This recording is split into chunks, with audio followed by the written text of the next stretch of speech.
A university student receives the news that his grandfather is gravely ill. He decides to take a train, but a railway strike leaves him stranded, unsure if he will make it in time. Michael sat in a quiet corner of a busy cafe in Barcelona's Gothic quarter, his sketchbook open in front of him. The narrow streets outside were alive with the sounds of street performers and tourists, but he barely noticed. His pencil moved slowly across the paper, capturing the intricate details of the cathedral he had seen earlier that day. But his mind wasn't on architecture, not fully. There was an unsettled feeling in his gut that had been gnawing at him for days, though he couldn't quite put his finger on why. His phone vibrated on the table, breaking his concentration. He glanced down at the screen and saw a message from his mother. "Call me as soon as you get this." A chill ran down his spine. His mother wasn't the type to send urgent messages unless something was truly wrong. He picked up the phone and dialed her number immediately, his heart pounding in his chest. "Mom, what's going on?" he asked as soon as she answered. Her voice was soft, fragile. "Michael, it's your grandfather. He's in the hospital. The doctors, they don't think he has much time left." Michael felt the air leave his lungs. His grandfather, Giovanni Rossi, had always been the strong one in the family, the man who taught him everything about life and art. His mind raced, trying to process the news. "What happened?" "I thought he was getting better after the surgery," Michael said, his voice shaking. "There were complications," his mother replied.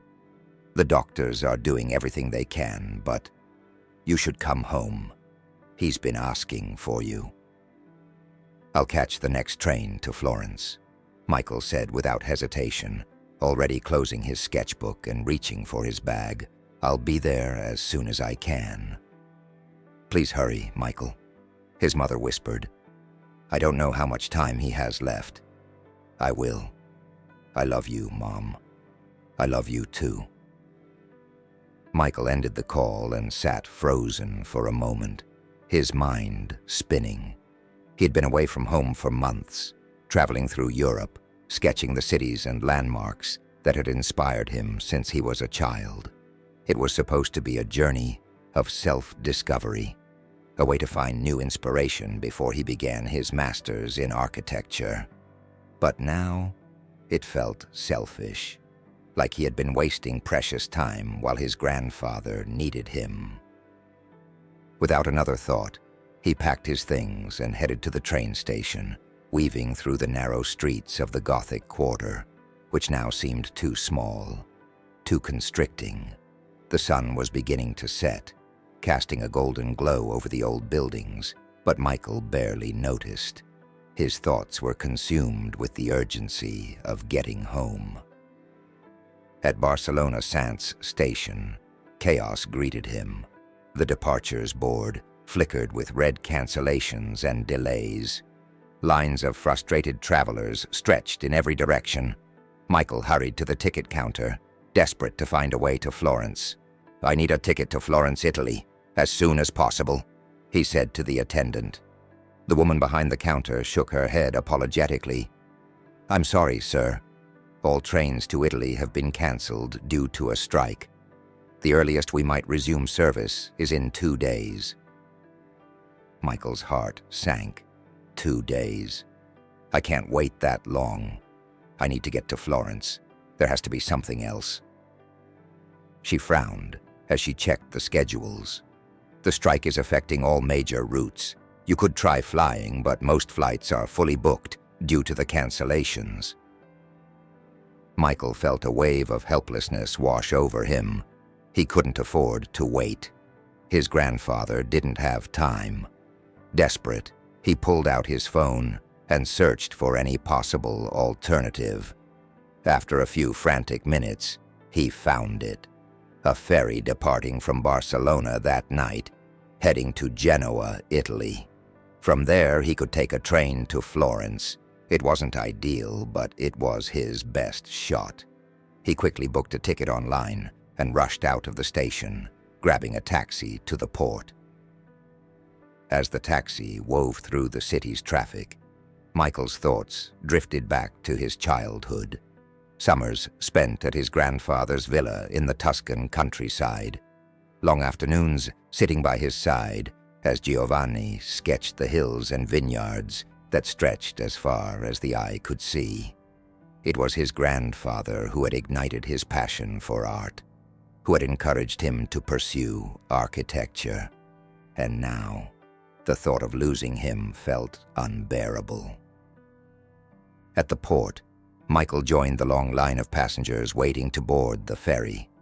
The sun had dipped below the horizon, and the cool evening breeze carried the salty scent of the Mediterranean. As he stood there, anxiety gnawed at him. Would he make it in time? "Trouble with the trains?" a voice beside him asked. Michael turned to see a woman in her mid-60s standing next to him. She had kind eyes, streaks of silver running through her dark hair. She wore a simple scarf and carried a small bag slung over her shoulder. "Yeah," Michael replied with a sigh. "There's a strike. I'm trying to get to Florence. My grandfather. He's in the hospital." The woman nodded sympathetically. "I'm sorry to hear that. I'm on my way to Florence too. There's not much we can do now but hope for smooth sailing." "I guess you're right," Michael said, though the knot in his stomach remained tight. "I'm Mariana, by the way," she said, offering her hand. "Michael," he replied, shaking her hand. As the ferry began to board, they made their way up the ramp and found seats on the upper deck. The lights of Barcelona glittered behind them as the ferry pulled away from the port, heading into the dark expanse of the sea.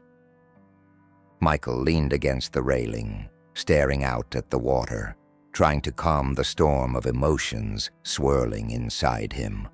Mariana stood beside him, quiet but present. "He's been the most important person in my life," Michael said after a while, surprising himself by how much he wanted to talk. "My grandfather, I mean. He's the reason I became an architect."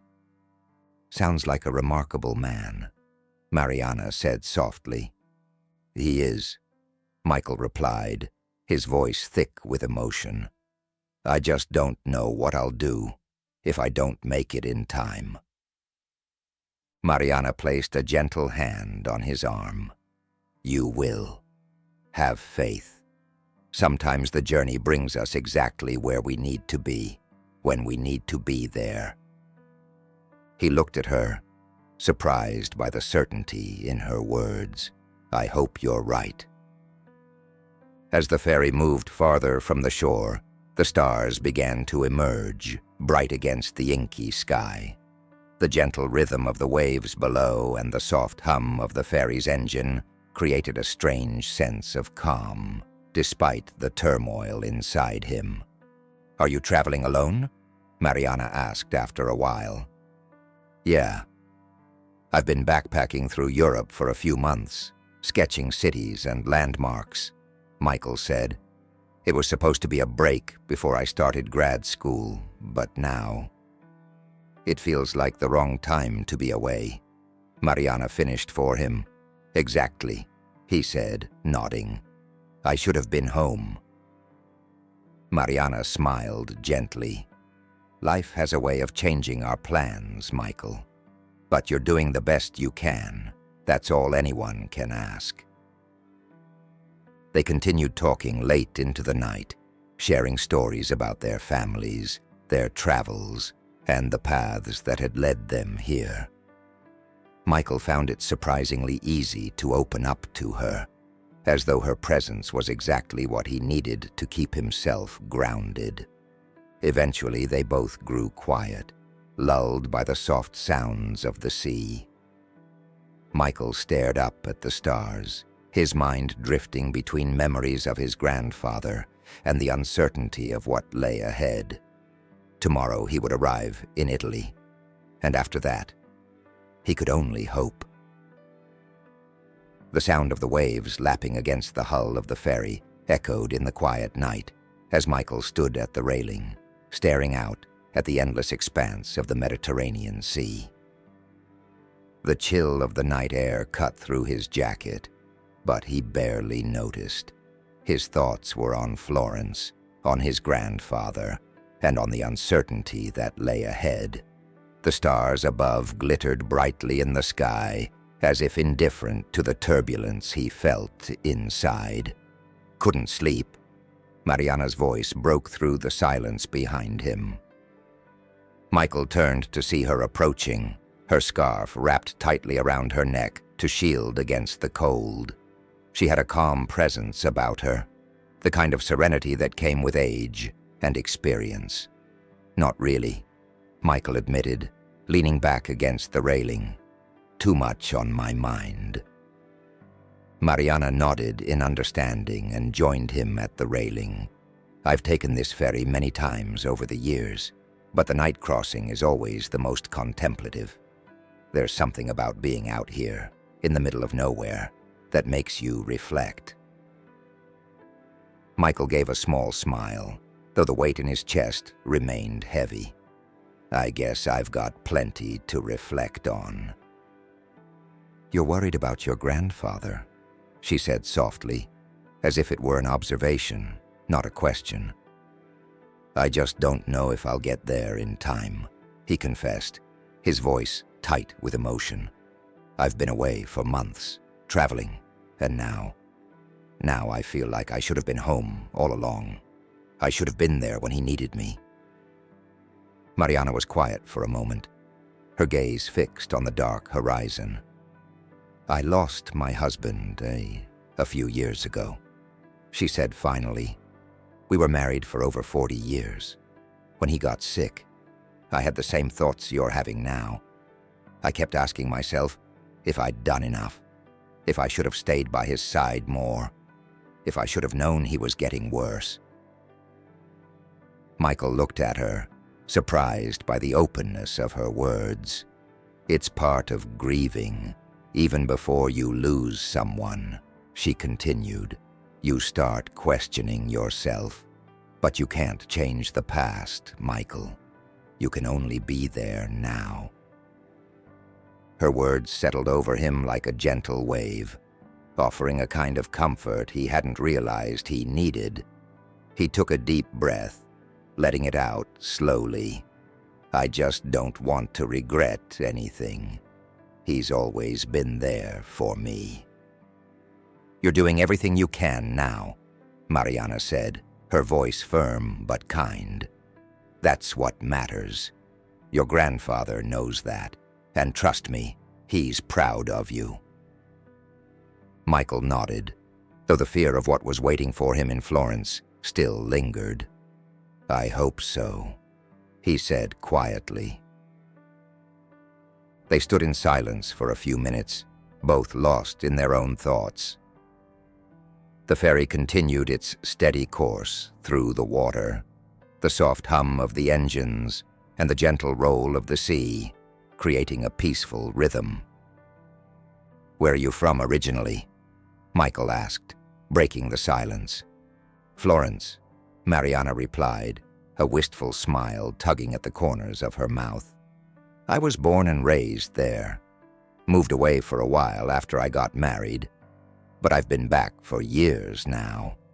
Florence always pulls you back, no matter how far you go. Yeah, I know what you mean, Michael said, thinking of his childhood summers spent in the Tuscan countryside. I haven't been back in a while, but it always feels like home when I do. Your grandfather, he lives in Florence, yes? Mariana asked. Just outside the city, Michael said. He's lived in the same villa for as long as I can remember. It's where I spent every summer growing up. He taught me so much about art, architecture, life. Mariana smiled gently. It sounds like he had a great influence on you. He did. Michael said, his voice soft. "He's the reason I decided to study architecture. He used to take me around the city, pointing out the details in buildings, explaining how they were designed and built. It fascinated me, even when I was little." "He must be very proud of the man you've become," Mariana said, her tone warm. "It's not every day that you meet someone who follows their passion the way you have." Michael didn't respond immediately. Instead, he looked out at the sea, his thoughts drifting back to his grandfather's face, to the way his eyes would light up when they talked about design and architecture. He wondered if he'd ever see that light again. "I just hope I get the chance to tell him how much he means to me," Michael said finally. "I don't want to leave anything unsaid." Mariana placed a hand on his arm, her touch gentle but reassuring. "You'll have that chance. Believe in that." He wanted to believe her, but the nagging fear of time slipping away was hard to shake. Still, her presence was calming, and he was grateful for the unexpected companionship she provided on this difficult journey. As the night wore on, they made their way back inside the ferry. Most of the passengers had already retired to their cabins, and the dimly lit lounge was quiet, except for the faint sound of the sea outside the windows. Michael and Mariana found a pair of comfortable chairs near the windows and sat down, the rhythmic motion of the ferry lulling them into a peaceful silence. For a while, neither of them spoke, and Michael found himself relaxing for the first time since he'd received the call from his mother. The soft sway of the ferry, the distant hum of the engines, and the companionship of someone who understood the weight of his emotions made him feel less alone. After a while, Mariana broke the silence. "I've traveled a lot in my life. There's something about being on a journey that gives you time to reflect, to make sense of things. Do you ever feel like the journey is more important than the destination?" Michael asked, his voice thoughtful. Mariana smiled, always. "The destination is just the end point, but the journey, that's where you grow, where you learn who you are." Michael nodded, absorbing her words. He hadn't thought much about it before, but maybe she was right. Maybe this journey back to Florence wasn't just about getting home to see his grandfather. Maybe it was about understanding more about himself, about his relationships, about what truly mattered. As the ferry continued through the night, Michael's eyes grew heavy. The emotional weight of the past few days, combined with the steady motion of the ferry, lulled him into a drowsy state. "I think I'll try to get some sleep," he said, standing up and stretching. Mariana nodded. "That sounds like a good idea. We've still got a few hours before we reach Genoa." "Thanks again for everything," Michael said, his gratitude genuine. "I didn't expect to meet someone like you on this trip." Mariana smiled warmly. "That's the beauty of journeys, Michael. You never know who you'll meet or how they'll impact your life." With that, Michael bid her good night and made his way to his cabin. As he lay down on the small bed, the gentle rocking of the ferry and the sound of the waves outside the window soothed him. His mind drifted back to Florence, to the image of his grandfather's villa, and to the hope that he would make it in time. Sleep came slowly, but when it did, it was filled with dreams of the past, memories of his grandfather, of summers spent in Tuscany, and of the lessons he had yet to fully understand. The first light of dawn crept over the horizon, casting a soft golden glow across the still waters of the Mediterranean. Michael stirred in his small cabin on the ferry, blinking against the morning light, filtering through the tiny window. For a moment, he lay there in a state of half-consciousness, the gentle rocking of the ferry soothing his nerves. But reality soon flooded back, and with it, the urgency that had driven him here. His grandfather was waiting for him, if he wasn't already too late. Sitting up, Michael rubbed the sleep from his eyes and pulled on his jacket. Outside, the faint hum of the ferry's engines was the only sound, the rest of the passengers still asleep or quietly stirring from their own cabins. Michael made his way up to the deck, where the chill of the early morning air hit him. He inhaled deeply, filling his lungs with the fresh sea breeze. The sky was a brilliant wash of pinks and oranges, the promise of a new day stretched out before them. Genoa was visible in the distance now, a faint outline of buildings and docks that seemed to rise out of the water as the ferry drew closer. Michael leaned against the railing, watching the city come into focus. It wasn't Florence, but it was Italy, his first step toward getting home. "Beautiful, isn't it?" Mariana's voice came from behind him. Michael turned to find her standing a few feet away, her hands tucked into the pockets of her coat as she gazed out at the horizon. "Yeah," he replied, nodding. "It's peaceful, in a way." Mariana stepped up beside him, her eyes tracing the distant shoreline. "There's something about arriving in a new place at dawn that makes the world seem a little quieter, a little more introspective." Michael smiled faintly. "I guess that's why you love to travel." Mariana nodded, her expression thoughtful. "Traveling has always been a way for me to see things from different perspectives. No matter where you go, there's something to learn about the place, about the people, and sometimes about yourself." Michael considered her words, thinking about his own journey over the past few months. He had traveled to find inspiration, to expand his understanding of architecture and design. But in the process, he had also distanced himself from the people who mattered most. His trip had taken him far from home, far from the responsibilities he now realized he should have been tending to. "Do you ever regret not staying in one place?" he asked quietly, keeping his eyes on the horizon.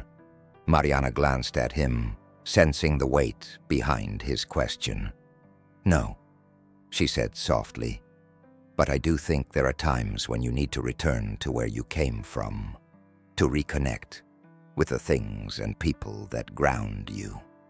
Home is always there, even if you've wandered far." Michael nodded, letting her words sink in. He had spent so much time chasing his dreams, so focused on moving forward, that he hadn't stopped to consider the value of the life and relationships he had left behind. The ferry made its way into the bustling port of Genoa, where the crew began preparing for docking. The sounds of the city came to life. The shouts of dock workers, the hum of engines, the clatter of crates being unloaded from cargo ships. It was a world in motion, a stark contrast to the stillness of the open sea they had just left behind. Michael and Mariana descended from the upper deck and joined the crowd of passengers disembarking from the ferry. The city stretched out before them, a labyrinth of narrow streets, old buildings, and bustling markets. It was a different world from Barcelona, yet familiar in a way that only Italy could be. As they stepped onto the docks, Michael took a deep breath. The weight of the journey ahead settled onto his shoulders again. "Do you have a plan?" Mariana asked, adjusting her scarf against the cool morning breeze. Michael nodded, pulling out his phone to check the train schedules. "There's a train to Florence in about an hour. I should be able to catch it if I head straight to the station." "Good," Mariana said. "Florence is only a few hours from here, so you should be there by afternoon." They walked together through the crowded streets, toward the train station, passing by cafes just opening their doors for the day, and vendors setting up their stalls in the marketplace. The scent of freshly baked bread and strong Italian coffee filled the air, mingling with the sounds of the city waking up. "Can I ask you something?" Michael said as they neared the station. "Of course," Mariana replied, glancing at him curiously. "You mentioned yesterday that you've lived in Florence most of your life. Did you ever know my grandfather, Giovanni Rossi?" Mariana's steps slowed slightly, and for a moment Michael wasn't sure if she would answer, but then she smiled, though there was a touch of sadness in her expression. "Yes," she said softly. "I knew Giovanni a long time ago." Michael stopped, turning to face her fully. "You knew him?" "We were close once," she admitted, her voice steady but tinged with emotion. "He was a good man, kind, passionate, and deeply dedicated to his work. But life took us in different directions." Michael felt a mixture of surprise and curiosity. "I had no idea." "I don't imagine he spoke of me much," Mariana said with a small smile.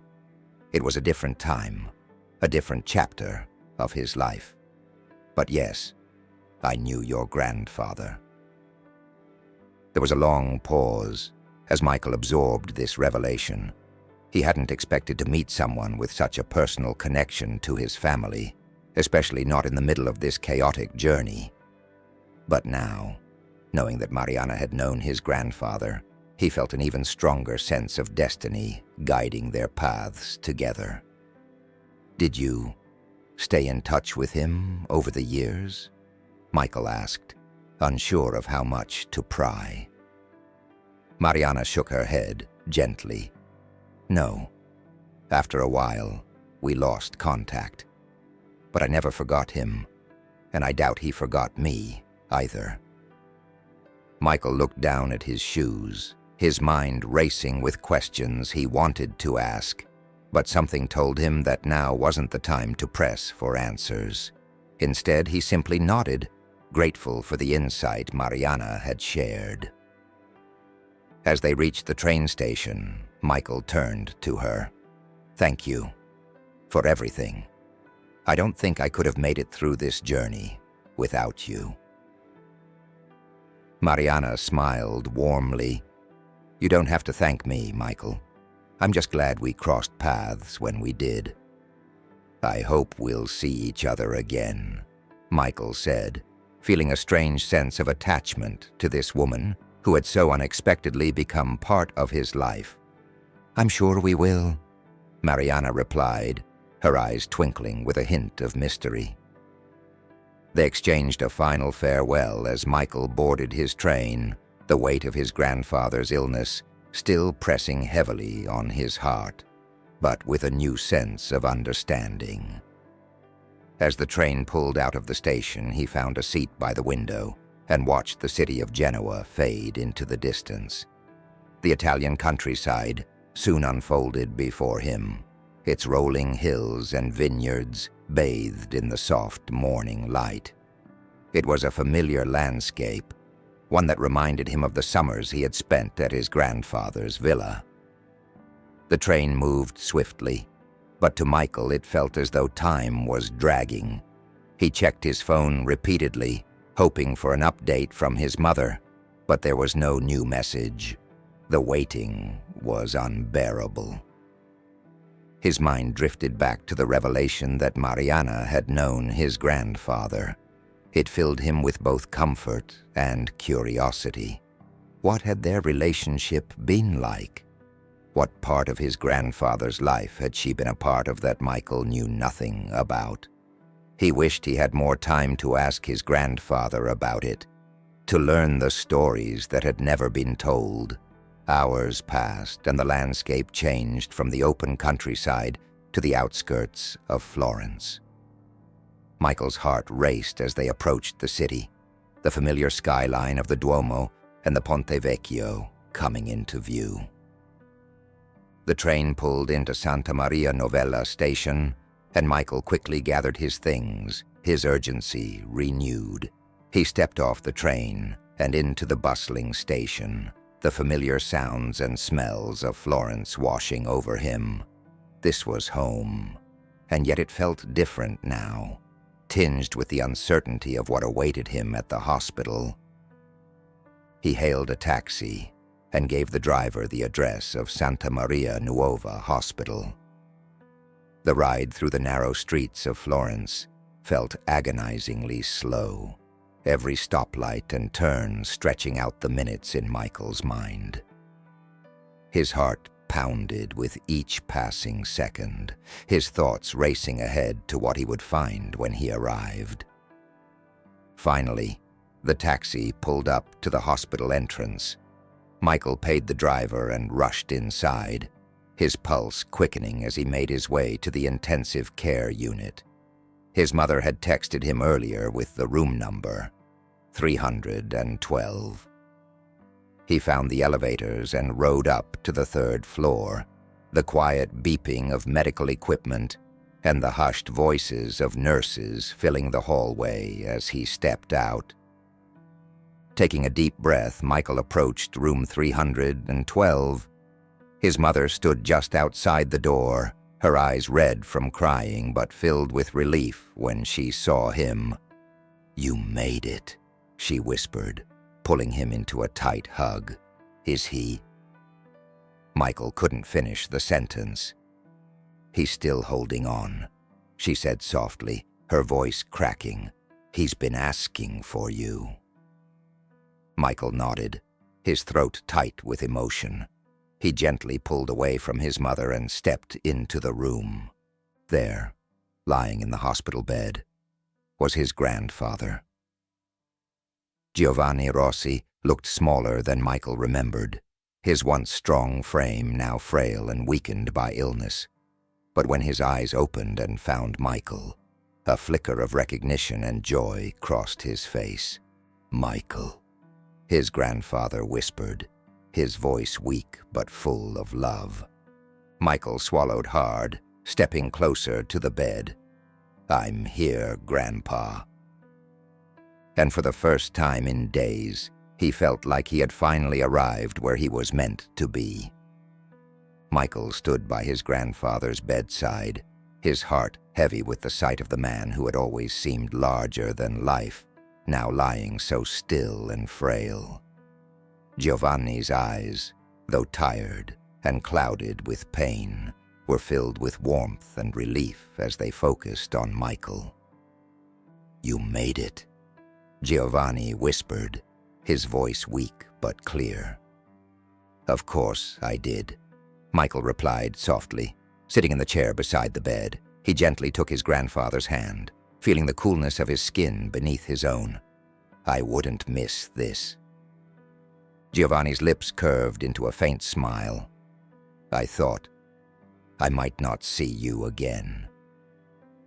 "I wouldn't let that happen," Michael said, his throat tightening with emotion.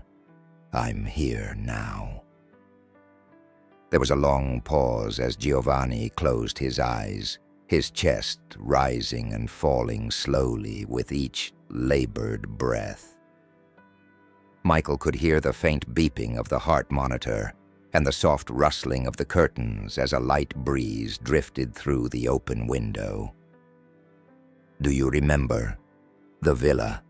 Giovanni asked, his voice breaking the silence. Michael smiled. "How could I forget? You taught me everything there, how to fish, how to sketch, how to appreciate the world around me." Giovanni's eyes fluttered open, and he looked at Michael with a wistful expression. "Those were the best days of my life, you know. Watching you grow, seeing the world through your eyes." Michael squeezed his grandfather's hand. "They were the best days for me, too. You were my hero, Grandpa. You still are." A quiet chuckle escaped Giovanni's lips, but it quickly turned into a cough. His face tightened with discomfort, and Michael immediately leaned forward, his heart pounding. "Grandpa, do you want me to get the nurse?" he asked, worry filling his voice. Giovanni shook his head, raising a shaky hand to stop him. No, stay here. Just let me talk to you." Michael nodded, sinking back into his chair. He wanted to do something, anything, to help ease his grandfather's pain.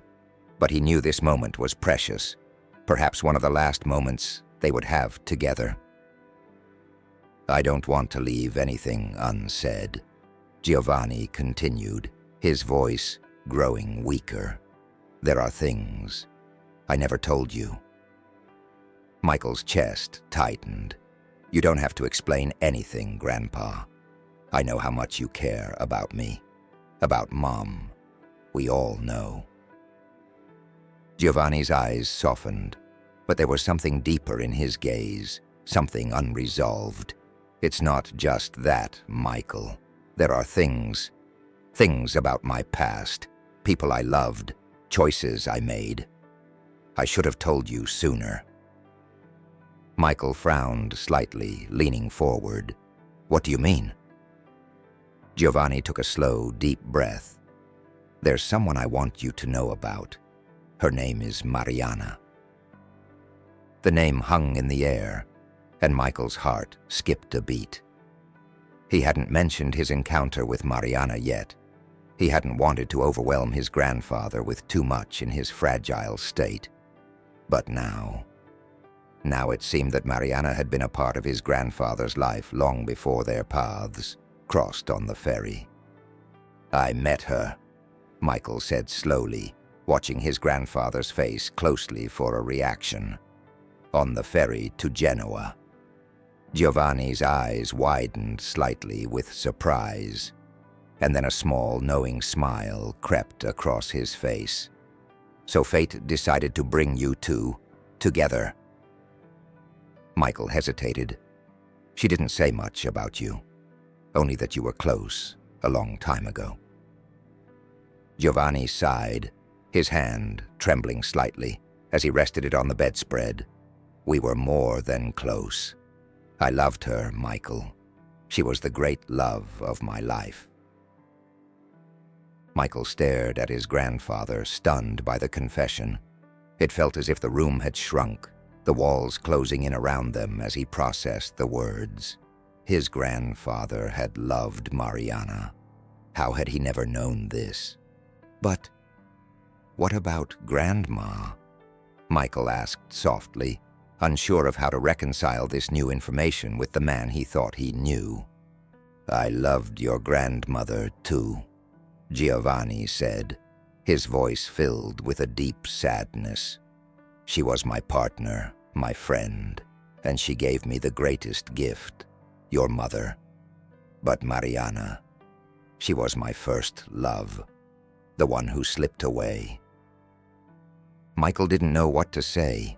The image of his grandfather as a man who had everything together, who had always been there for his family, suddenly seemed more complex, filled with unspoken regrets and untold stories.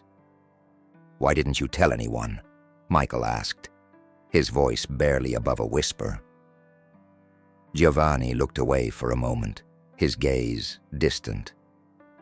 "Because life moved on. I had responsibilities. Your grandmother needed me. Your mother was born. I couldn't hold on to the past, and I didn't think anyone would understand." Michael's heart ached for the man in front of him, a man who had clearly carried the weight of his choices for decades, in silence. "I understand, Grandpa," Michael said gently. "You don't have to carry that with you anymore." Giovanni's eyes met his, and for the first time in what felt like hours, Michael saw a flicker of peace in his grandfather's gaze. "I'm glad you met her," Giovanni said softly. "Maybe now you can understand me a little better." Michael nodded, his throat tight with emotion. "I do.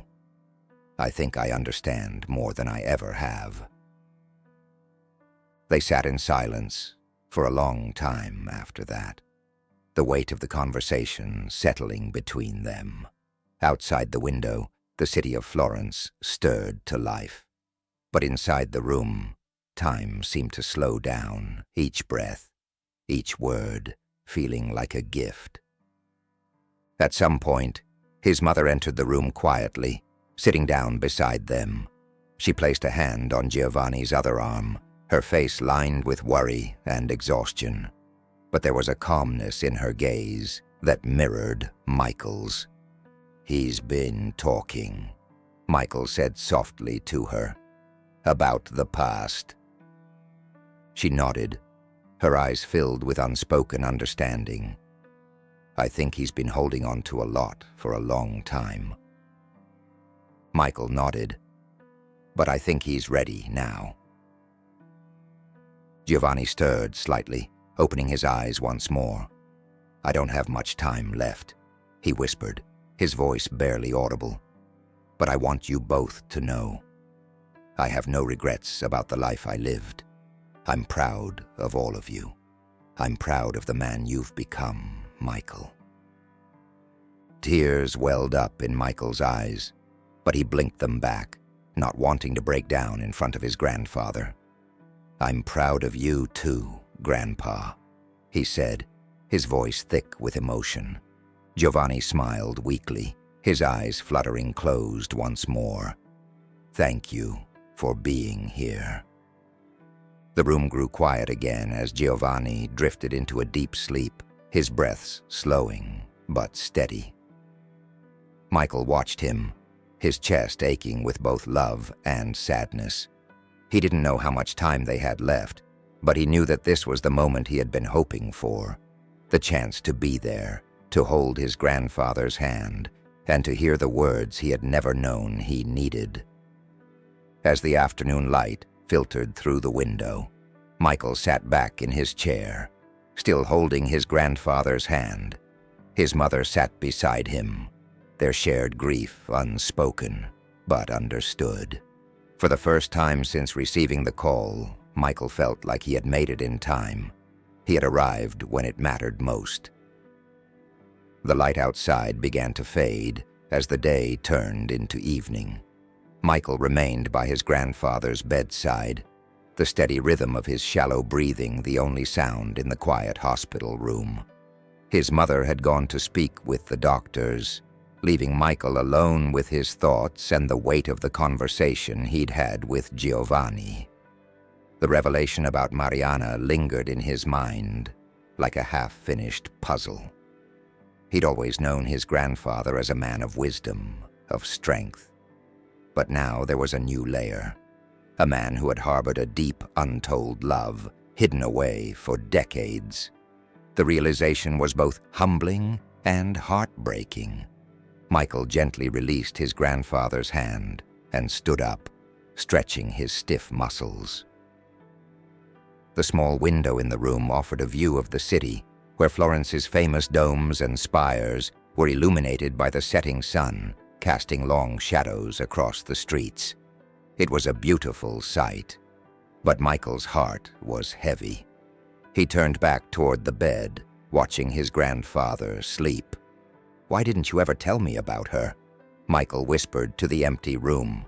"Why did you carry that alone?"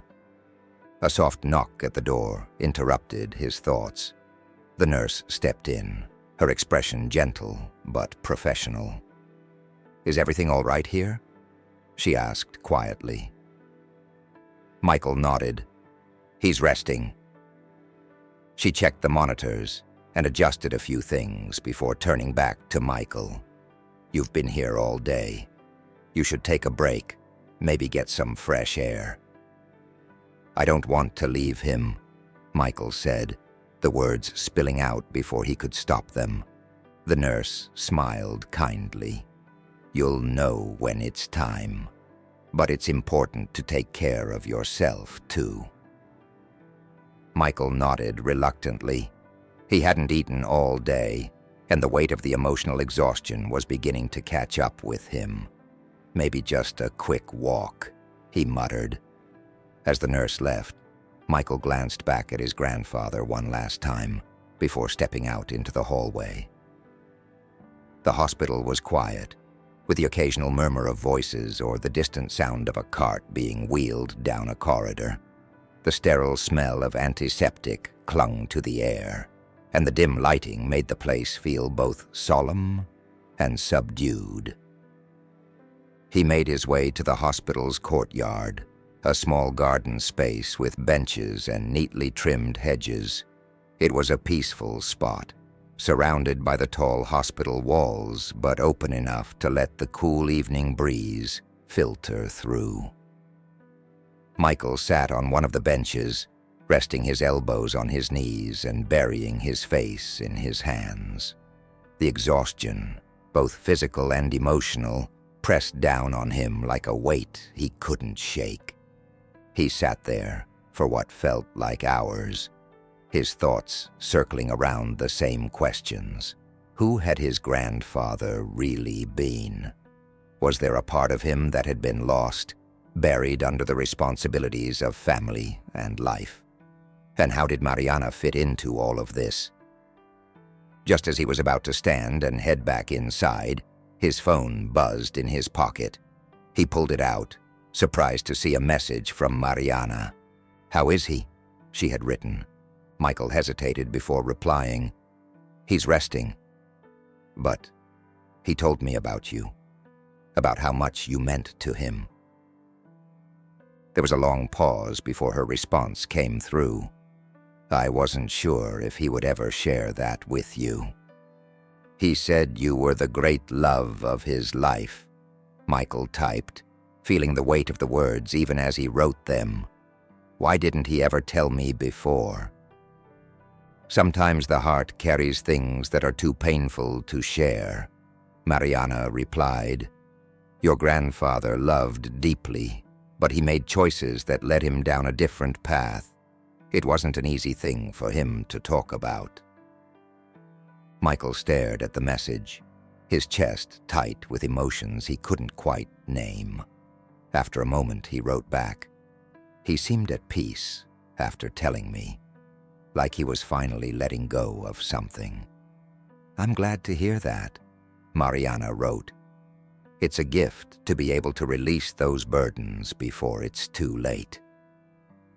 Michael sat back on the bench, looking up at the sky where the first stars were beginning to appear. He thought of his grandfather, of all the things he must have carried with him over the years, and how much strength it must have taken to keep it all inside. "Will you come visit him?" Michael asked after a few moments of hesitation. "I think he'd like to see you." This time the response came quickly. "If you think it's the right time, I will." "I think it is," Michael replied. "I don't know how much longer we have." The next morning, Michael returned to the hospital, feeling the weight of the sleepless night pressing down on him. His mother was already at his grandfather's side, holding his hand gently, her face lined with exhaustion. "He's been stable through the night," she said quietly when Michael entered the room.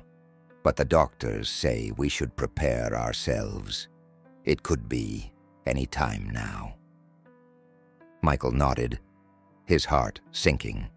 He crossed the room and sat on the other side of the bed, taking his grandfather's other hand in his own. The skin was thin and cool to the touch, the veins prominent beneath the surface. Giovanni's breathing was shallow but steady, his chest rising and falling in rhythm with the beeping of the monitors. "He told me about Mariana," Michael said softly, breaking the silence. His mother looked up, surprised. "He did?" Michael nodded. "He said she was the love of his life." His mother sat back, absorbing the news. "I always knew there was something he never talked about, something from before he met Mom. But he never told me." "I think it was hard for him," Michael said, his voice low. "But it seemed like he needed to say it before it was too late." His mother sighed, her eyes filled with a mix of sadness and understanding. We all have things we carry with us. I'm glad he told you. Michael glanced at his grandfather's peaceful face.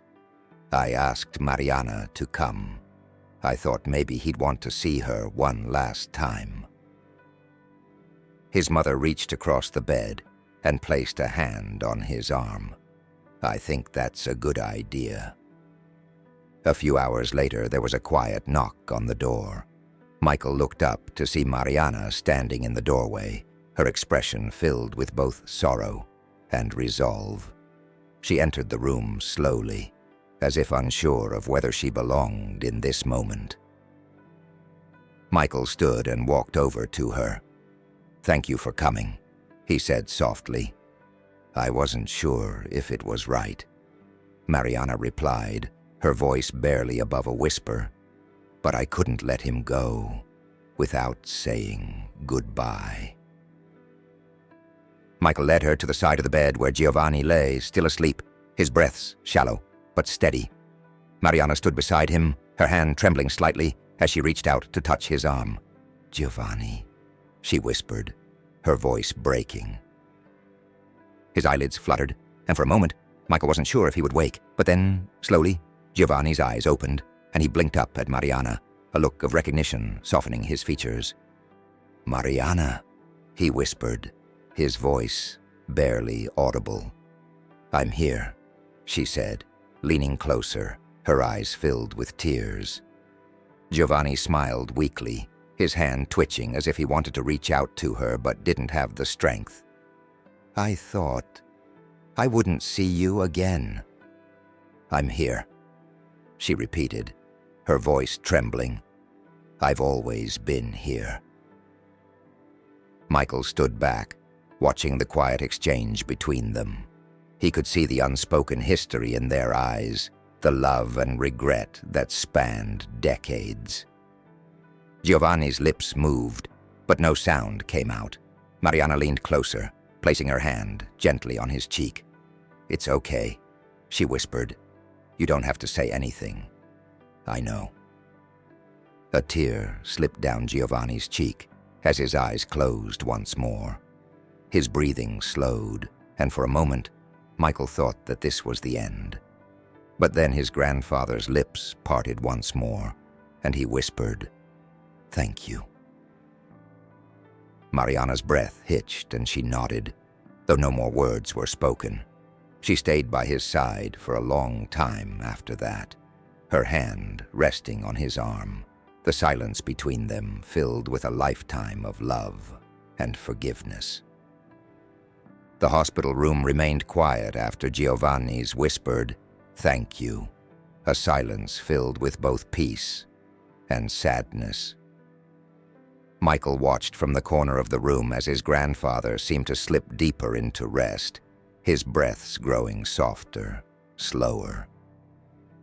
Mariana remained by his side, her hand gently resting on his arm, her eyes filled with tears that she didn't bother to wipe away. For Michael, it was a moment of stillness after days of emotional upheaval. There was something final in the air, like the closing of a chapter not just for Giovanni, but for everyone in the room. The secrets and stories that had once been buried had surfaced, and now there was nothing left to hide. After what felt like hours, Mariana finally stood, her movements slow and deliberate as she let go of Giovanni's arm. She wiped her face and turned to Michael, her expression unreadable, but touched with something he couldn't quite name. Maybe gratitude, maybe sorrow. "I'm glad I got to see him," she whispered, her voice barely above a breath. "It's been so many years, but I think this is how it was supposed to end." Michael nodded, his own throat tight with emotion. "Thank you for coming. I think he needed this." Mariana managed a small, bittersweet smile. "We all did."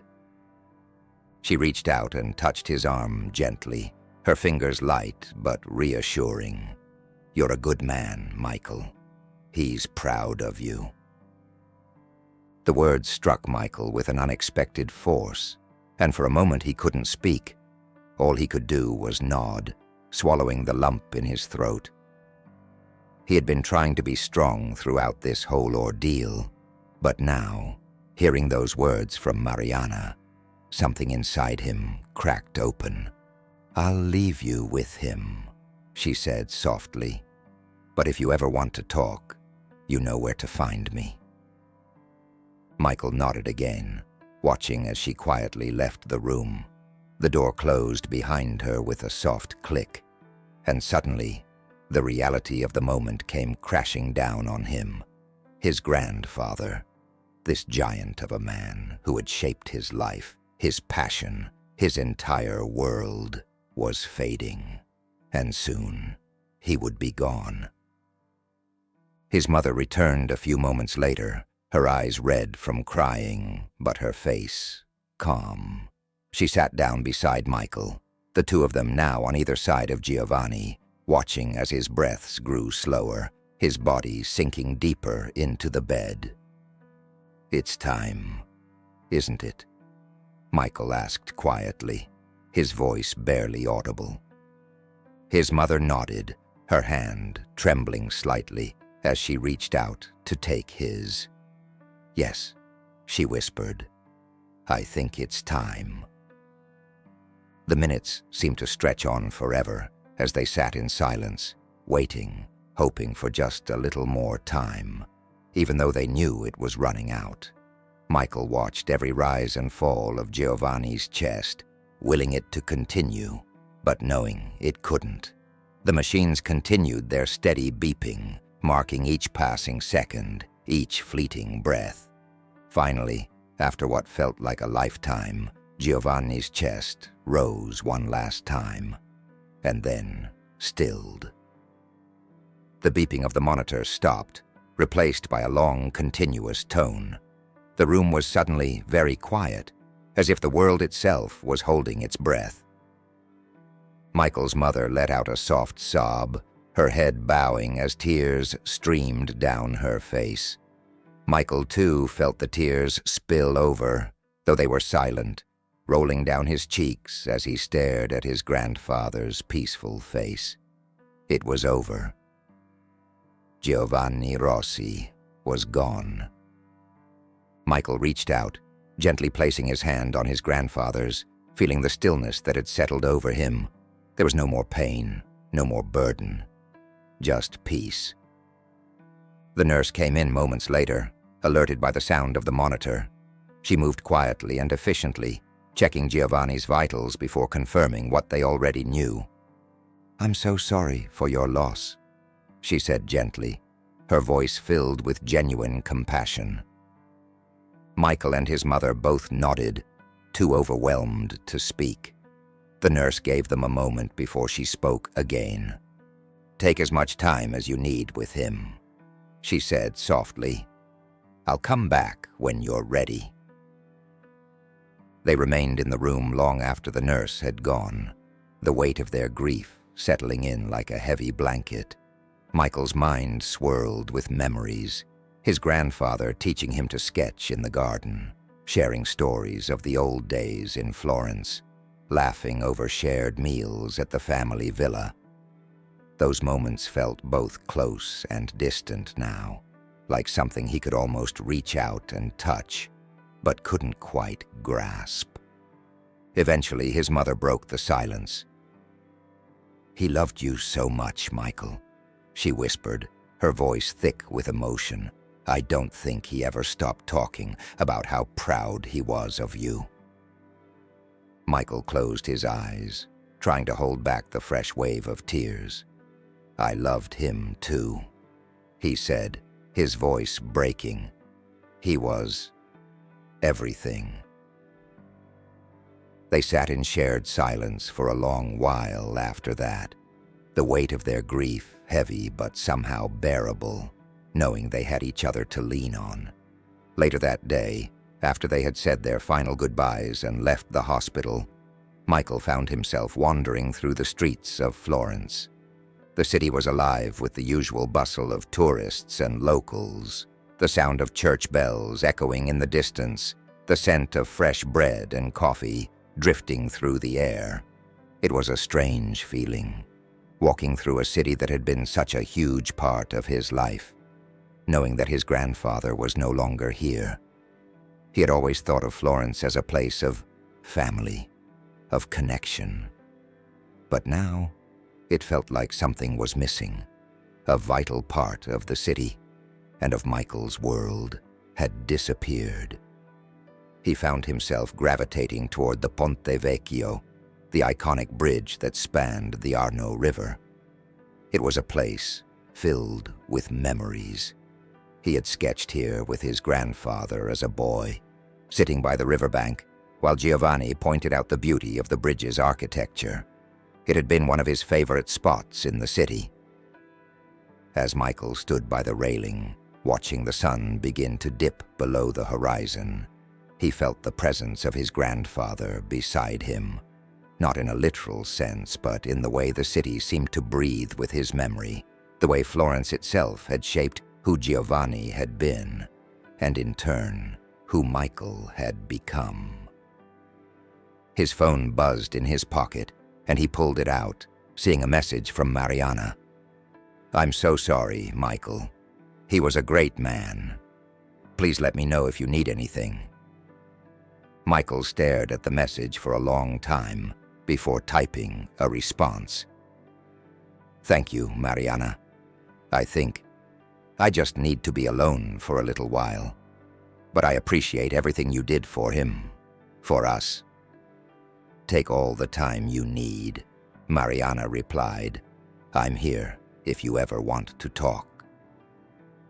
As he put his phone away, Michael leaned on the railing, looking out over the water. The river flowed steadily, unbothered by the grief and loss that weighed so heavily on his heart. Life was like that, he realized, always moving forward even when you weren't ready for it to. But somehow, in the flow of time, there was space for healing, for remembering, and for carrying on the legacies of those who had come before. Michael stayed on the bridge until the sun finally dipped below the horizon, casting the city in twilight.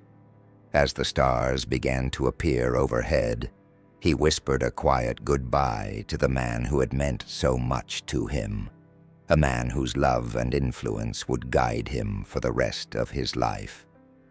"I'll make you proud, Grandpa," he said softly. "I promise." The following days passed in a blur for Michael. The funeral arrangements, relatives arriving, friends offering their condolences. All of it felt like a haze of muted emotions, the reality of his grandfather's death only beginning to settle into his bones. His mother was a pillar of quiet strength, managing the logistics with grace. But even she couldn't hide the weariness that had set into her eyes. The funeral was held at a small church near the family villa, the same church Giovanni had attended for most of his life. The church's stone facade seemed timeless, weathered by years but still standing firm, much like Michael's grandfather had been. Family and friends filled the pews, the air thick with the scent of candles and lilies. Michael sat beside his mother, dressed in a black suit that felt too stiff, too formal for the weight of the emotions he carried inside. His hands rested in his lap, his fingers tracing the edge of his grandfather's journal, which he had brought with him as a quiet tribute. The journal had become a piece of Giovanni that Michael couldn't let go of. His sketches, his thoughts, his unspoken dreams, all captured in the worn pages. The priest spoke of Giovanni's life, his generosity, his love for his family, and the legacy he left behind. As the words washed over Michael, he found himself thinking less about the man everyone else knew. Giovanni, the father, the community leader, and more about the man he had come to know in his final days. The man who had loved deeply, who had carried regrets, but had still found peace. When the service ended, the family made their way to the small cemetery behind the church. The grave had been prepared beneath a towering cypress tree, its dark branches swaying gently in the breeze. Michael stood with his mother as they watched the coffin being lowered into the ground, the finality of it hitting him all at once. He felt a hand on his shoulder and turned to see Mariana standing behind him, her face etched with sorrow, but filled with understanding. She had come as promised, to say her final goodbye. "I'm so sorry, Michael," she said softly, her voice steady, despite the tears in her eyes. Michael nodded, unable to find the words to express the storm of emotions swirling inside him. He reached out and pulled her into a quiet embrace, feeling the weight of shared grief between them. When they pulled apart, Mariana's eyes searched his, as if looking for something unsaid. "He would want you to keep going," she whispered, her voice steady but filled with emotion.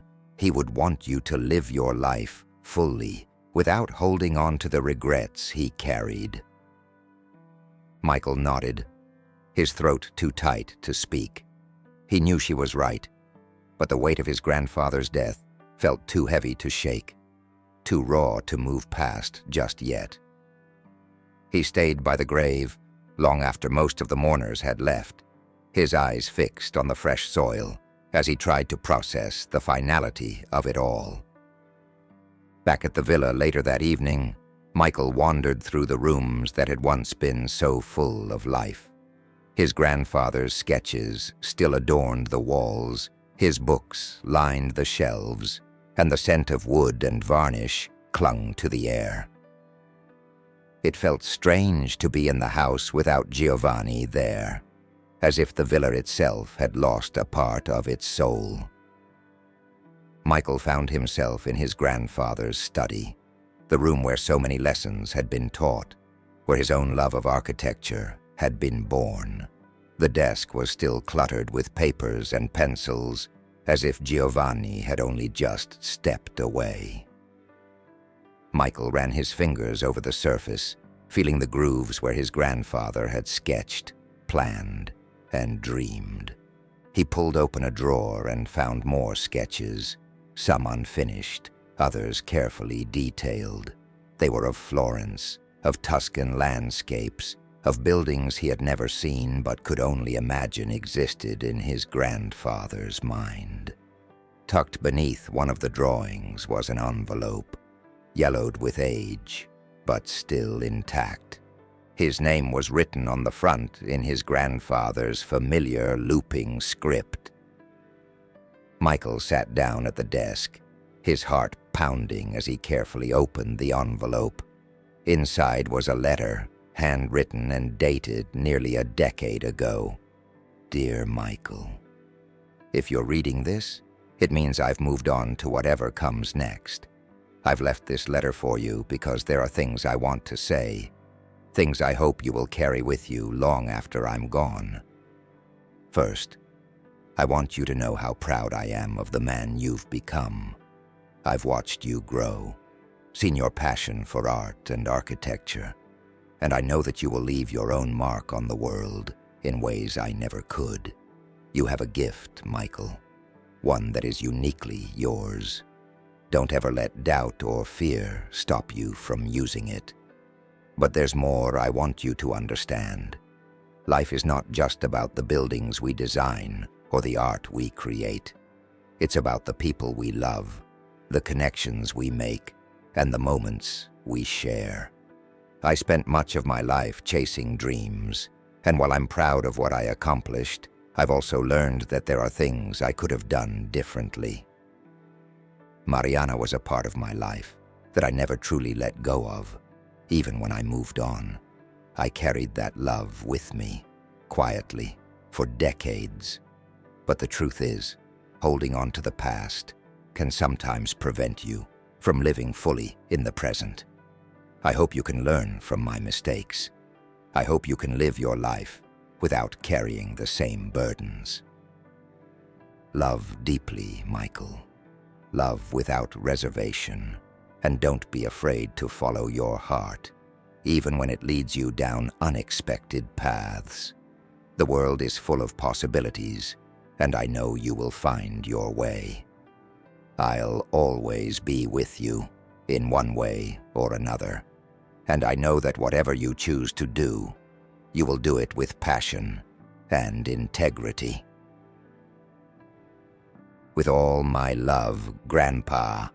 Michael's hands trembled as he folded the letter, his heart swelling with both sorrow and gratitude. His grandfather's words felt like a final gift, a last piece of wisdom to carry him forward. For a long time he sat there in the study, the letter resting in his lap, his mind filled with memories of the man who had shaped so much of his life. He could almost feel Giovanni's presence in the room, a quiet but steady reminder that he was still here, in some way. After a while, Michael stood and walked out to the terrace, the cool evening air brushing against his skin. The Tuscan hills stretched out before him, bathed in the soft glow of the setting sun. It was a landscape he had known his whole life, but tonight it felt different. It felt like a beginning, not an end.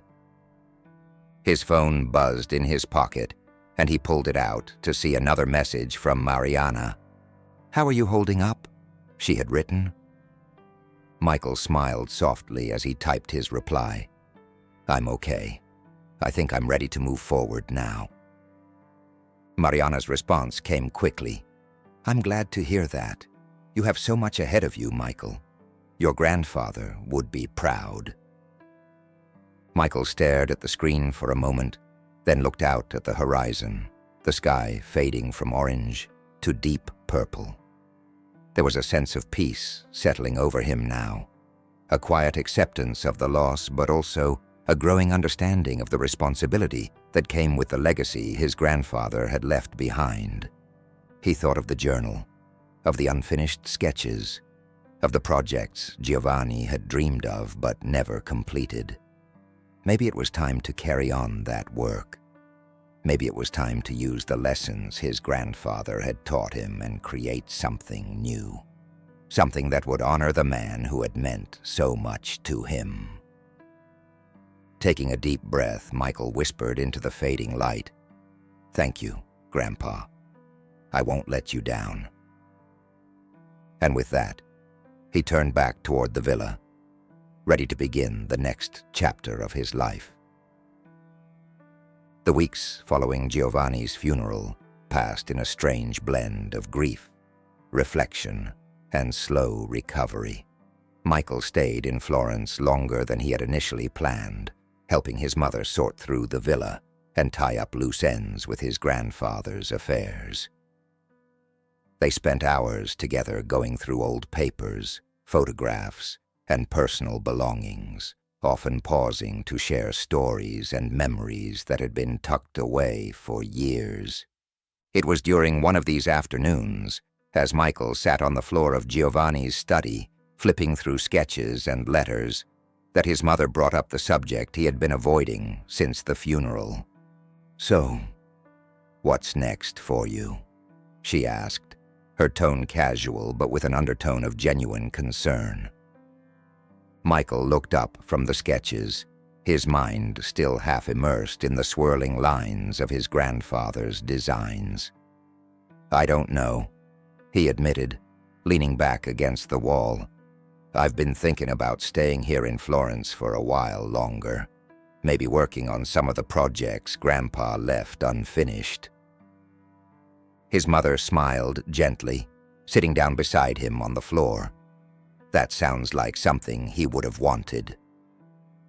Michael nodded, though the idea still felt heavy in his chest. His grandfather had been his mentor, his guide, the one who had sparked his love for architecture in the first place.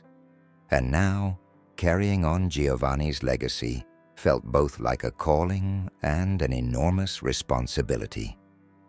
"I found more of his sketches," Michael said, holding up a stack of yellowing papers. "There's a lot here, ideas he never got to realize." His mother took the sketches from him, flipping through them with quiet reverence. "He was always working on something," she said softly. "Even when it seemed like he had done enough, he kept pushing forward." "That's why I think I need to stay," Michael said, his voice steady but filled with emotion. "I need to finish what he started." She looked at him with understanding in her eyes. "You don't have to decide anything right away, you know. Take your time. Your grandfather wouldn't want you to feel pressured." Michael appreciated her words, but he couldn't shake the feeling that this was the right decision, that Florence was where he needed to be right now. He had spent so much of his life running forward, chasing inspiration, that now, for the first time, he felt the pull to stay in one place and build something lasting. A few days later, Michael found himself back at the cafe near the Ponte Vecchio, a place he had visited with Mariana shortly after arriving in Florence. The weather was warmer now, and the outdoor tables were filled with tourists and locals alike, all soaking in the late spring sunshine. He sipped his espresso, the bitter taste grounding him in the moment, and pulled out his sketchbook. For the first time in weeks, he felt the urge to draw, to put his thoughts on paper in a way that only sketching allowed. His pencil moved over the page with a familiar ease, capturing the lines and shapes of the buildings around him. But his mind was elsewhere. Florence had always been a place of inspiration for him, a city that spoke to his soul through its art, its architecture, its history. But now, the city felt different. It wasn't just a source of artistic fuel. It had become something more personal, more intimate. It was home in a way it had never been before, and that realization both comforted and unsettled him. His phone buzzed on the table, and he glanced down to see a message from Mariana. "Do you have time for coffee today?" Michael smiled at the timing. He had been thinking of her lately, thinking of the conversations they had shared about his grandfather and the history that had unfolded between them. She had become an unexpected confidant during this time, someone who understood the complex layers of grief and legacy in a way few others could. "I'm already at the cafe near the Ponte Vecchio," he replied. "Join me?" Mariana responded quickly. "I'll be there in 10 minutes. Michael set his phone aside and looked out over the river. The Arno flowed steadily, reflecting the golden light of the sun as it neared its descent towards the horizon. He took another sip of his espresso and allowed himself a moment of quiet reflection. He was no longer the man who had boarded that ferry in Barcelona, rushing to Florence in fear that he wouldn't make it in time. The urgency had faded, replaced by a quieter, more intentional sense of purpose. His grandfather's death had changed him, but in ways that felt more like growth than loss. True to her word, Mariana arrived a few minutes later, her familiar scarf draped around her shoulders, despite the warmth of the afternoon. She spotted Michael and waved before making her way over to the table. "Good to see you," she said, her smile warm as she sat down across from him. "How have you been holding up?" Michael shrugged slightly, though there was a hint of a smile on his face. "It's been tough, but I'm getting through it. There's a lot to process." "I can imagine," Mariana said softly, her eyes filled with understanding. "Losing someone like your grandfather, it changes things. It changes you." Michael nodded, tracing the edge of his cup with his fingers. I've been thinking a lot about what comes next. I think I'm going to stay here in Florence for a while." Mariana's eyebrows lifted slightly, but there was no surprise in her expression. "That sounds like a good decision." "I think so," Michael said, leaning back in his chair. "I want to work on some of his unfinished projects. I found a lot of his sketches. There's so much he didn't get to complete." Mariana smiled gently. "Your grandfather was always dreaming, always thinking ahead. He would be happy to know that you're taking up his work." Michael glanced down at the sketchbook in front of him, the half-finished drawing of the cafe, suddenly feeling symbolic of everything in his life at that moment. Unfinished, but with potential. "I don't want to just replicate what he did, though," Michael said. "I want to honor his legacy, but I also need to find my own path." "And you will," Mariana said, her voice filled with quiet confidence. "You're already doing that."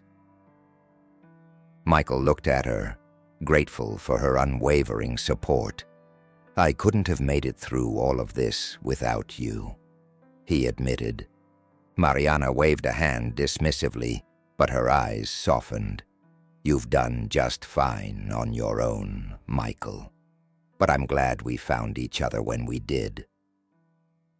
They sat in comfortable silence for a moment, the noise of the cafe fading into the background, as Michael thought about the journey he had been on since his grandfather's death. It hadn't been easy, but it had led him to a place of clarity he hadn't expected. "So, what's next for you?" Mariana asked, breaking the silence. "Besides working on your grandfather's projects, I mean." Michael thought about the question for a moment before answering. "I want to start something of my own. Maybe a new project. Something that combines my love of architecture with the preservation work my grandfather did. I've been thinking about starting an architectural restoration firm, one that focuses on revitalizing old buildings in a sustainable way." Mariana's face lit up with genuine excitement. "That's a brilliant idea, Michael. Your grandfather would be so proud to see you building something new out of the foundation he left. I think it's time I stopped running after other people's ideas," Michael said, a smile creeping across his face. "It's time to create something of my own." Mariana reached across the table and placed her hand on his. "I think that's exactly what you should do." Michael felt a sense of certainty settle into his bones, as if the weight of uncertainty had finally lifted. For so long he had been chasing inspiration, searching for something outside himself to push him forward.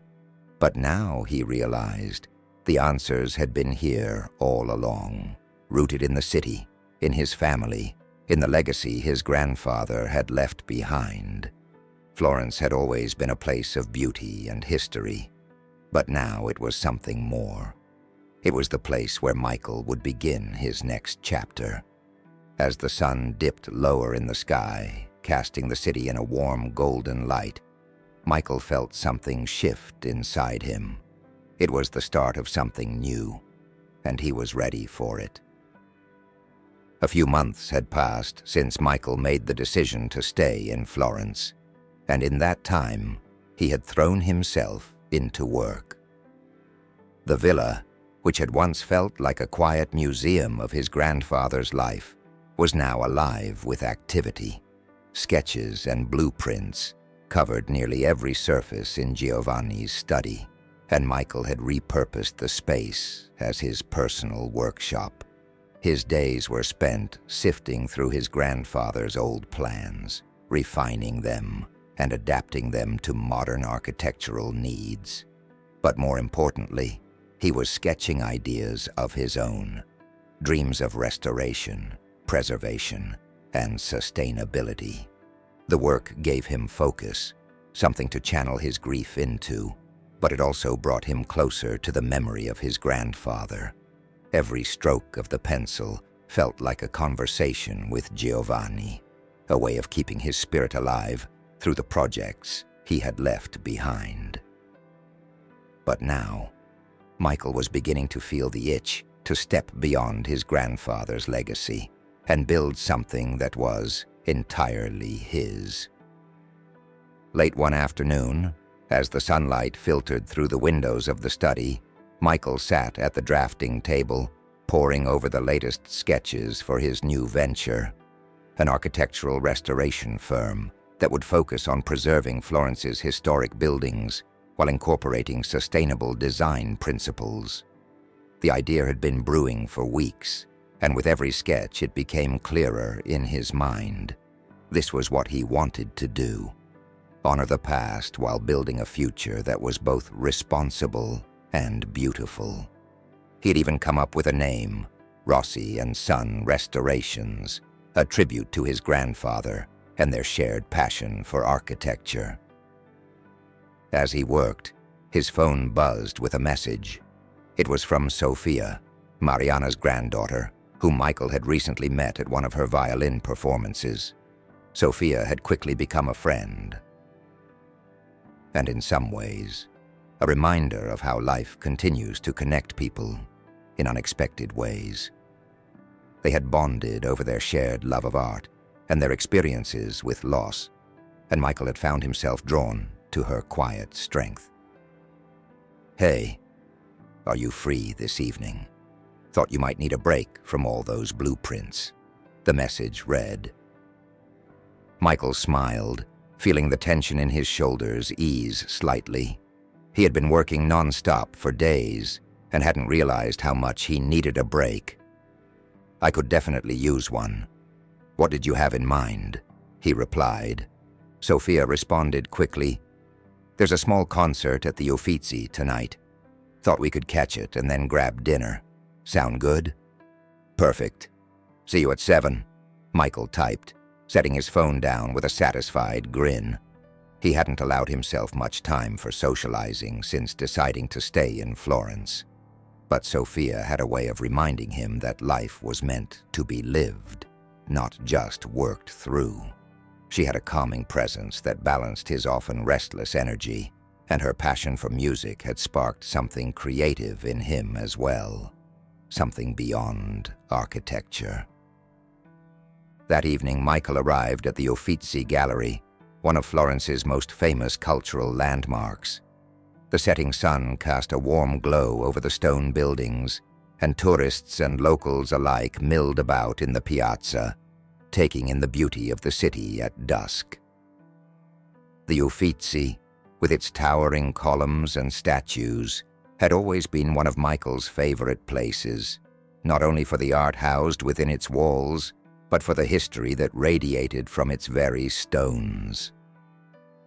Sofia was already waiting for him by the entrance, dressed in a simple but elegant black dress, her violin case slung over her shoulder. She greeted him with a smile, her eyes sparkling with excitement. "Ready for some music?" she asked, her voice light and playful. "Always," Michael replied, feeling a sense of ease settle over him in her presence. They made their way inside, weaving through the crowds of art lovers and history buffs, until they reached a small performance space nestled within the gallery. The concert was intimate, with only a handful of musicians performing chamber music, but the acoustics of the room amplified the sound in a way that made it feel grand. As the musicians began to play, Michael let the music wash over him, the notes filling the space around them like a tapestry of sound. He glanced at Sofia, who was listening intently, her head tilted slightly, as if she were absorbing every note.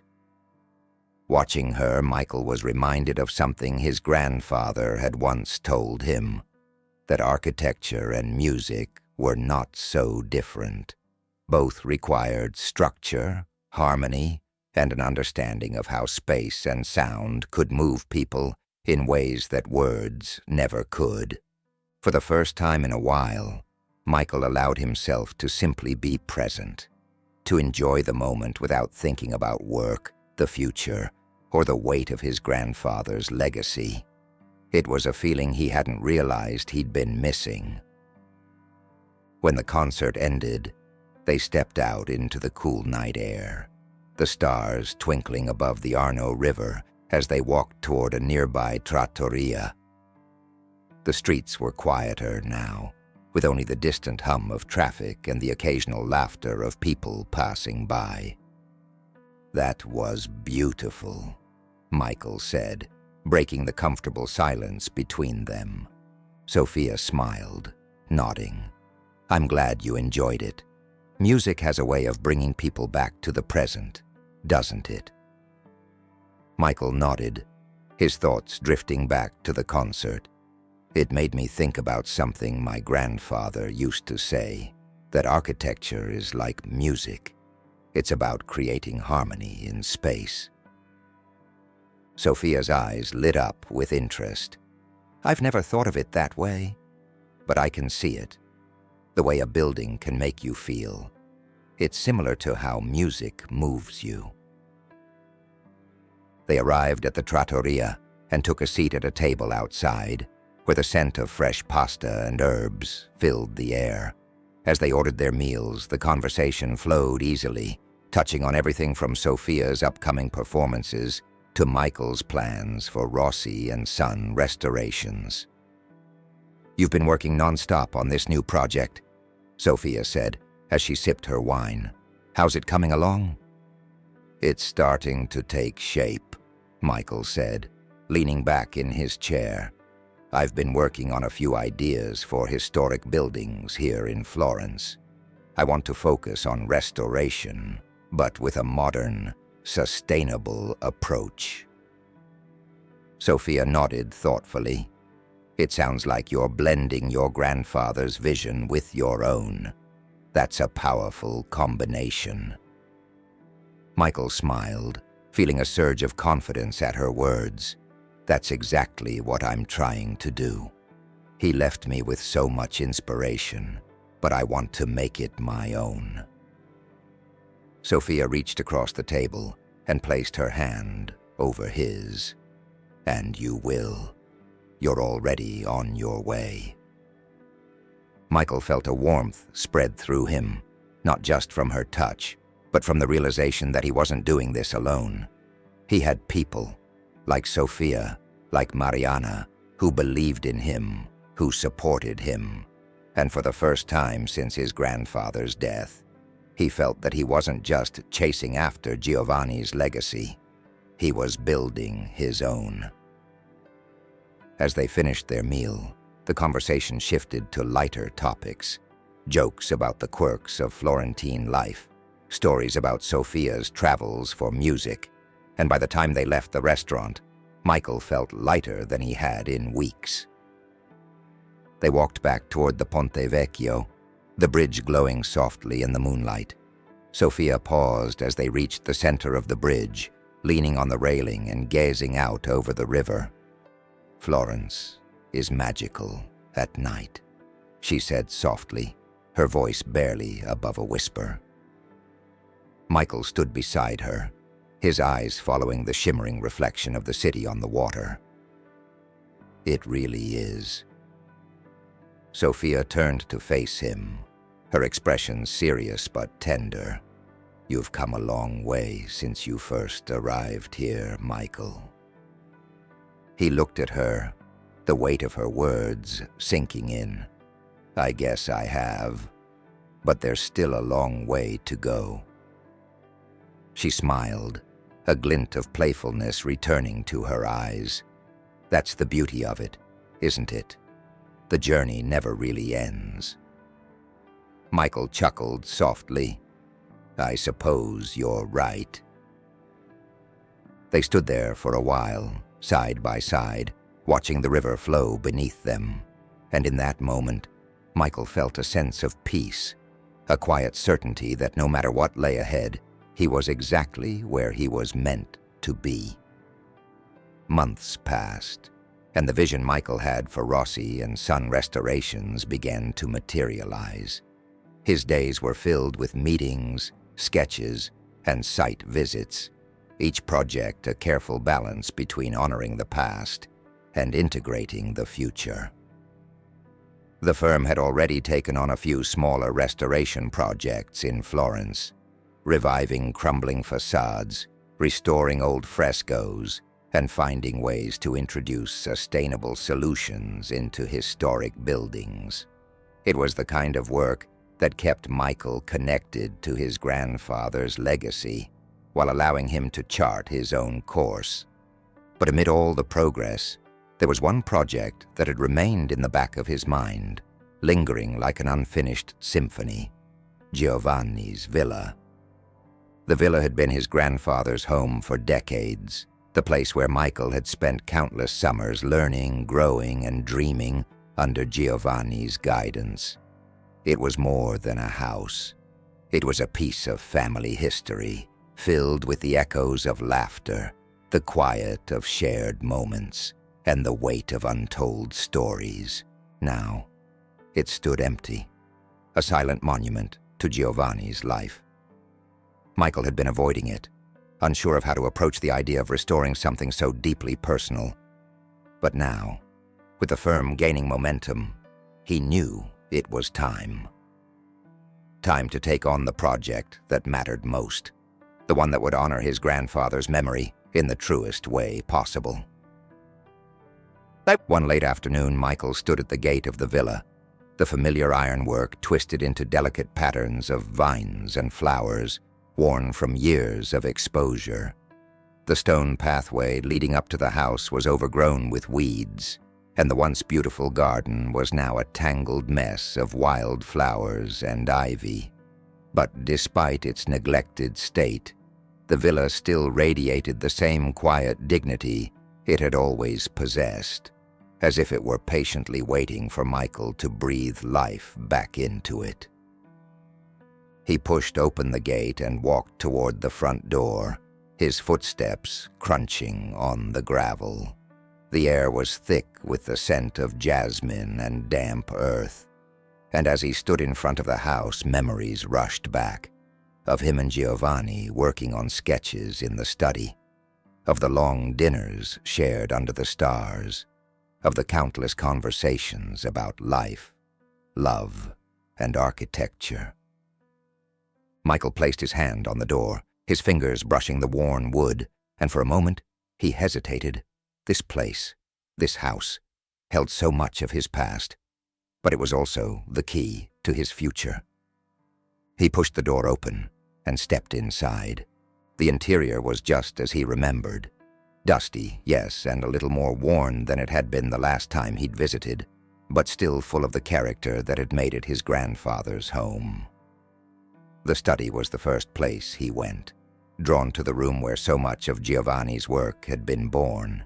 The desk was cluttered with old papers and tools, as if Giovanni had simply stepped out for a moment and would be back any minute. Michael sat down at the desk, running his hands over the surface, his fingers tracing the grooves etched into the wood. He could almost hear his grandfather's voice, guiding him through another lesson, another challenge, another sketch. It was here, in this very room, that Michael had first discovered his love for architecture. And it was here that he would begin the most important project of his life, the restoration of the villa, not just for the sake of preserving his grandfather's memory, but for creating something that could be passed down to future generations. Over the next few weeks, Michael worked tirelessly, drawing up plans and consulting with his team. The restoration of the villa would be a labor of love, combining Giovanni's original designs with Michael's own ideas for modern sustainability. Solar panels discreetly integrated into the roof, a rainwater harvesting system to support the gardens, and natural ventilation techniques that would reduce energy consumption without compromising the historic charm of the house. As the work progressed, the villa slowly began to transform. The once crumbling stone was repaired, The overgrown garden was trimmed and replanted, and the interiors were carefully restored to their former glory. Michael spent hours in the study, going through his grandfather's old sketches and incorporating his ideas into the restoration. It felt like a collaboration between two generations, a final project shared between a grandfather and grandson. And throughout it all, Sophia was by his side. Their friendship had deepened over the months, evolving into something more. Sophia's presence had become a grounding force in Michael's life, her quiet wisdom and gentle encouragement helping him through the more difficult days. She understood him in a way that few people did, both as an artist and as someone who had experienced loss. On the days when the weight of the project or the memories of his grandfather felt too heavy, Sophia was there to remind him why he was doing this. And in the quiet moments they shared, whether over dinner or during walks along the Arno, Michael found himself growing more certain of the future they could build together. One evening, after a long day of work on the villa, Michael and Sophia sat on the terrace, watching the sun set over the Tuscan hills. The villa was nearly complete, its stone walls glowing in the golden light, the garden bursting with color and life once again. "You've done it," Sophia said softly, her voice filled with awe as she looked around at the restored villa. "It's everything your grandfather would have wanted." Michael smiled, his heart swelling with pride and gratitude.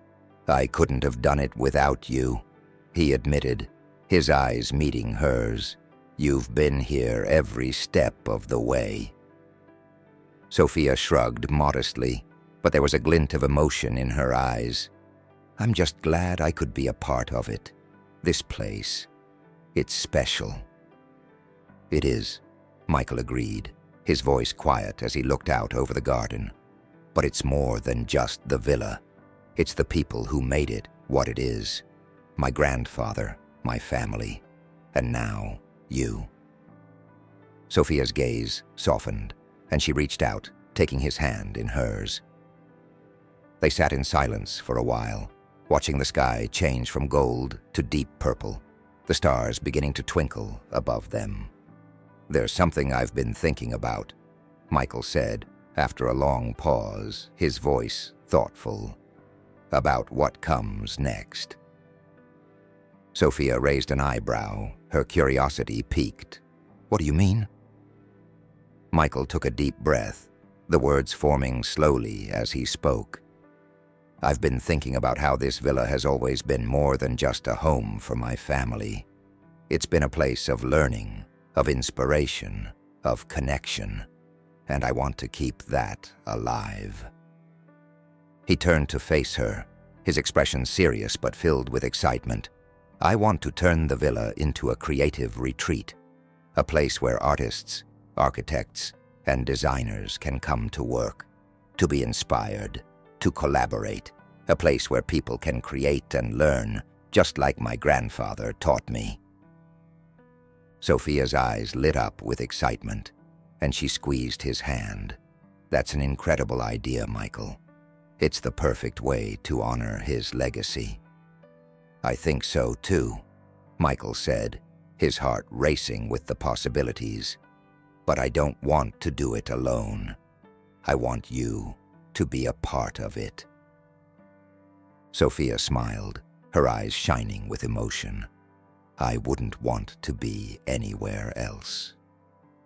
They sat together as the stars filled the sky, the weight of the past lifting as the future stretched out before them, full of hope, of possibility, and of love. The grand opening of Villa Rossi, a creative retreat, came 6 months later. Invitations had been sent out to artists, architects, and creators from around the world, and on the day of the event, the villa was filled with laughter, music, and the hum of creativity. The garden was in full bloom, the stone walls of the villa gleaming in the sunlight, and the terrace buzzed with conversation as guests marveled at the restoration. As Michael stood on the terrace looking out over the people gathered below, he felt a deep sense of fulfillment. This was what his grandfather had always wanted, to create a place where ideas could flourish, where art and architecture could inspire, and where connections could be made. Sophia stood beside him, her hand resting on his arm as they watched the guests mingling in the garden. "You did it," she said softly, her voice filled with pride. "We did it," Michael corrected, his eyes meeting hers with a smile. At that moment, Michael felt a deep sense of peace, a feeling that everything had come full circle. The journey that had begun with a frantic call in Barcelona, with the fear of losing his grandfather, had led him here, to this moment of creation and connection.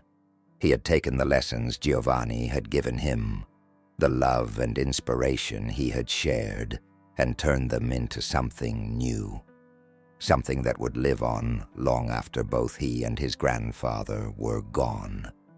And in that moment, as the sun set over the hills, Michael knew that he had finally arrived at the place he was meant to be.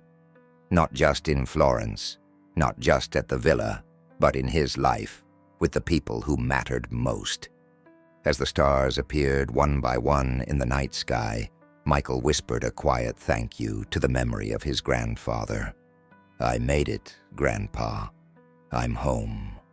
Thank you so much for watching and staying with us until the end of this emotional journey. We truly hope that The Last Train Home has touched your heart as much as it did ours while creating it. We'd love to hear what you think, so please leave a comment below with your thoughts. Your feedback is incredibly important for us to continue creating captivating stories that resonate with you. If you enjoyed this video, don't forget to give it a thumbs up and subscribe to the channel so you won't miss future stories filled with emotions, surprises, and unforgettable characters. And make sure to hit the notification bell to stay updated when we post new content. Before you go, we encourage you to check out the next video that's appearing on your screen. We're sure you'll love it too. Thank you again for your support, and we'll see you in the next story.